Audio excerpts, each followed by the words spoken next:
سکندر اعظم سے لے کر جاپان پر ایٹم بم کے حملے تک ہزاروں لوگ پیدا ہوئے، لیکن چند لوگوں نے دنیا کی تاریخ کا رخ بدل کر رکھ دیا۔ ان میں سے ایک وہ شخصیت جو کسی تعارف کی محتاج نہیں، انہوں نے کہا تھا کہ زندگی میں کامیابی اتنی حاصل کرو کہ ایک بار اگر پیچھے مڑ کر دیکھنا پڑ جائے تو تم حیران رہ جاؤ۔ البرٹ آئنسٹائن جرمنی کے شہر آلم میں 14 مارچ 1879 کو پیدا ہوا۔ جب یہ پیدا ہوا تو اس کا سر عام بچوں کے مقابلے میں بڑا تھا۔ البرٹ آئنسٹائن 20ویں صدی کا سب سے بڑا طبیعیات دان سمجھا جاتا ہے۔ باپ کا نام ہرمن آئنسٹائن اور ماں کا نام پائلن تھا۔ آئنسٹائن کا خاندان جرمنی کے خوشحال یہودی النسل خاندانوں میں شمار ہوتا تھا۔ باپ کاروباری تھا مگر زیادہ کامیاب نہیں تھا۔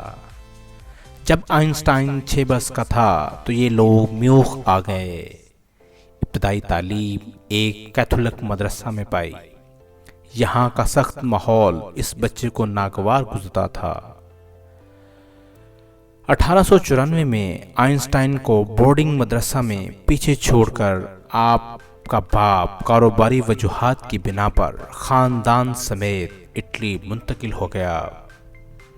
دسمبر 1894 میں 16 سال کی عمر میں تعلیم ادھوری چھوڑ کر آئنسٹائن غالباً جرمنی کی لازمی فوج سروسز کے خوف سے خود بھی اٹلی پہنچ گیا۔ وہاں پہنچ کر 1896 میں اس نے جرمن شہریت چھوڑی۔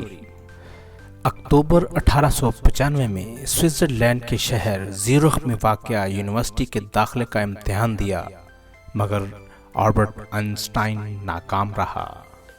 استاد نے مشورہ دیا کہ اسکول کی تعلیم مکمل کرو، چنانچہ سوئٹزرلینڈ کے شہر آرا آؤ کے ایک اسکول میں پڑھائی کی۔ یہاں جس گھر میں قیام تھا اس کے مالک کی بیٹی میری سے شناسائی ہوئی۔ اگلے سال اسی اسکول میں داخلے کا امتحان کامیاب کیا۔ اس کے بعد پڑھائی شروع کر دی۔ وہ اسکول استاد بننے کی پڑھائی کرنے لگا۔ اگست سن 1900 میں امتحان پاس ہوا۔ 5 طالب علموں کے امتحان میں آئنسٹائن چوتھے نمبر پر آیا۔ ان تینوں کو اسی اسکول میں نوکری دے دی گئی، مگر اسے اور 5ویں نمبر پر آنے والی ملیوا مارک کو نہیں۔ ملیوا کے ساتھ اس کا میل جول تھا اور بعد میں آئنسٹائن کی پہلی بیوی بھی بنی۔ ملیوا مسیحی تھی اور سربیا سے تعلق تھا۔ ملیوا اور آئنسٹائن کے درمیان میں 1897 سے 1903 تک کے خطوط کے تبادلے سے تاریخ دانوں کو اس بارے میں معلومات ملی۔ ان خطوط میں ذاتی معاملات کے علاوہ فزکس کے مسائل پر بھی گفتگو ملتی ہے۔ فکر معاش کی وجہ سے آئنسٹائن شادی نہیں کر پا رہا تھا، مگر ملیوا حاملہ ہو گئی تھی۔ 1902 میں ہی آئنسٹائن کے والد کا انتقال ہو گیا۔ آئنسٹائن عارضی استاد کے طور پر مختلف جگہ کام کرتا رہا، حتیٰ کہ جون 1902 میں سوئٹزرلینڈ کے شہر برن کے پیٹنٹ دفتر میں نوکری مل گئی۔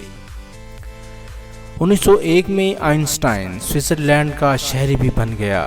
جنوری 1903 میں ملیوا سے شادی ہو گئی۔ پیٹنٹ دفتر میں کام کے دوران آئنسٹائن فزکس کے مسائل پر تحقیق کرتا رہا اور اس دوران اس نے اپنی زندگی کی عظیم ترین مقالات شائع کیے۔ کچھ محققین نے خیال ظاہر کیا ہے کہ آئنسٹائن کی تحقیق میں ملیوا مارک بھی شامل تھیں۔ یہ شبیہات آئنسٹائن اور ملیوا کے خطوط سے پیدا ہوئے، جن میں آئنسٹائن ہمارے نظریے کا ذکر کرتا ہے۔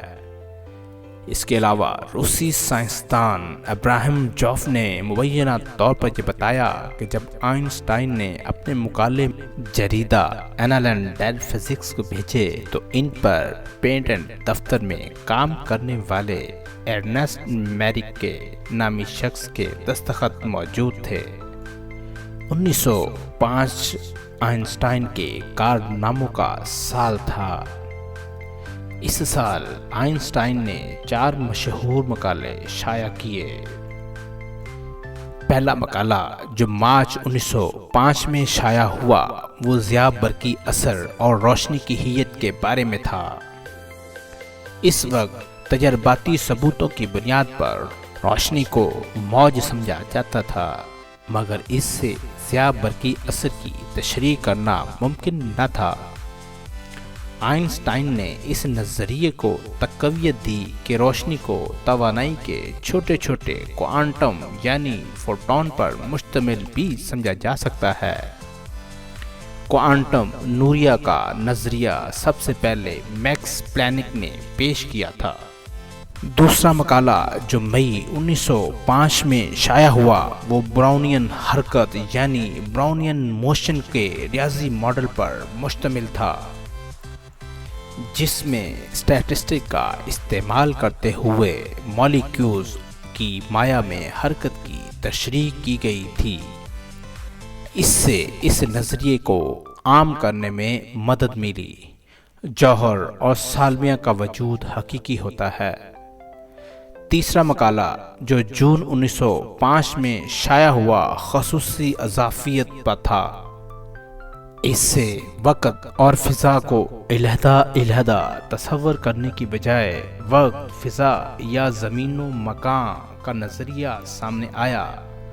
پتہ چلا کہ اگر کوئی چیز زیادہ سمجھدار سے حرکت کر رہی ہو تو جس مشاہدے کے حوالے سے حرکت کر رہی ہوگی اس مشاہدے کو اس چیز کی کمیت زیادہ، لمبائی کم اور وقت آہستہ گزرتا نظر آئے گا۔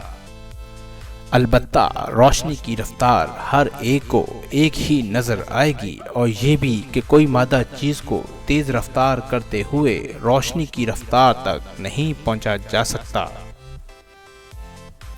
چوتھا مقالہ جو دسمبر 1905 میں شائع ہوا طبیعیات کی مشہور ترین مساوات E=mc2 پر مشتمل تھا، جس میں مادہ اور توانائی کا آپس میں تبدیل ممکن ہونے کا بتایا گیا تھا۔